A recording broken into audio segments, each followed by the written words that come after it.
नमस्कार दोस्तों, स्वागत है आप सभी का हमारे यूट्यूब चैनल अनुभव अरविंद में।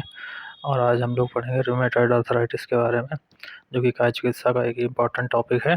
तो इसको हम आज कंप्लीट करेंगे। Rheumatoid arthritis is a Greek term which means pottery and inflamed joints. Rheumatoid arthritis is a long term autoimmune disorder that primarily affect joints.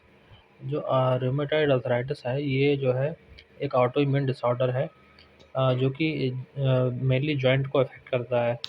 और it is typically results in bomb swollen and painful joint. इसमें क्या है कि joints में जो है वो swollen रहेंगे, सूजन रहेगी और पेन होगा वहाँ पर। Most commonly wrist and hands are involve. The disease may also affect other parts of the body. बात करते हैं रूमेटॉइड आर्थराइटिस के कॉजेज के बारे में। तो the causes of rheumatoid arthritis is not clear. It is believed to involve a combination of genetic and environmental factors. इसके जो कॉजेज हैं वो मेनली जेनेटिक और एनवायरमेंटल फैक्टर्स जो है इसके लिए रिस्पॉन्सिबल है। The underlying mechanism involves the body's immune system attacking the joints.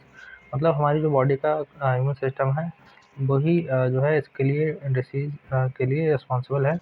This result in inflammation and thickening of joint capsule. इससे कि जो है इन्फ्लेमेशन और थिकनिंग हो जाती है जॉइंट कैप्सूल में। Sign and symptoms of rheumatoid arthritis. Rheumatoid arthritis primarily affects joints, but it also affects other organs in more than 15 to 25% of individuals. rheumatoid arthritis जो है ये मेनली जॉइंट को ही affect करता है, मगर ये अदर ऑर्गन्स को भी अफेक्ट करता है, ऐसे लोगों में जिनमें fatigue, low grade fever, morning stiffness तथा लॉस ऑफ एपेटाइट जिनको होता है उन्हें। Increase stiffness early in the morning is often a prominent feature. Early morning में जो है मसल्स में स्टिफनेस जो है इसका एक प्रोमिनेंट फीचर है। Specific deformities in rheumatoid arthritis. First is botanier deformity or buttonhole deformity. Second is swan neck deformity. Third is jet deformity. And fourth is hammer toe deformity may be seen. Diagnosis of rheumatoid arthritis. तो इसके लिए हमें full blood count, CBC, ESR और erythrocyte sedimentation rate, C reactive protein, rheumatoid factor और R factor, anti CCP antibodies, ये test हमें कराने पड़ते हैं। Differential diagnosis of rheumatoid arthritis. First is cluster-induced arthritis, gout and pseudogout.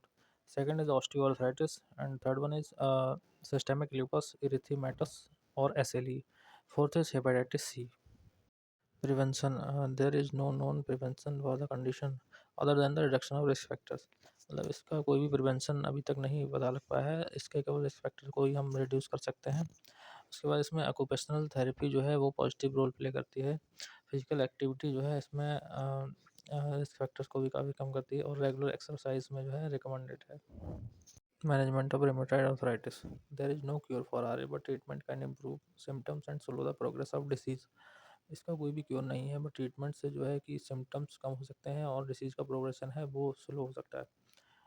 जो treatment का गोल है वो केवल इतना ही है कि जो सिम्टम्स हैं उनको मिनिमाइज करना, जैसे कि पेन एंड स्वेलिंग, और बोन डिफॉर्मिटी को जो है रोकना, ये ट्रीटमेंट का गोल है।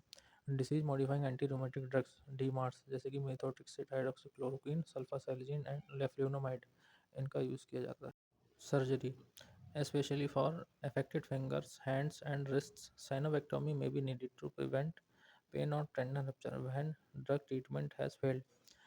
सर्जरी तभी की जाती है जब जो है ड्रग ट्रीटमेंट जो है वो फेल हो जाता है। Alternative medicine. In rheumatoid arthritis treatment of आम बात इज मोर इफेक्टिव। जो आम बात का ट्रीटमेंट है वो ज़्यादा इफेक्टिव है।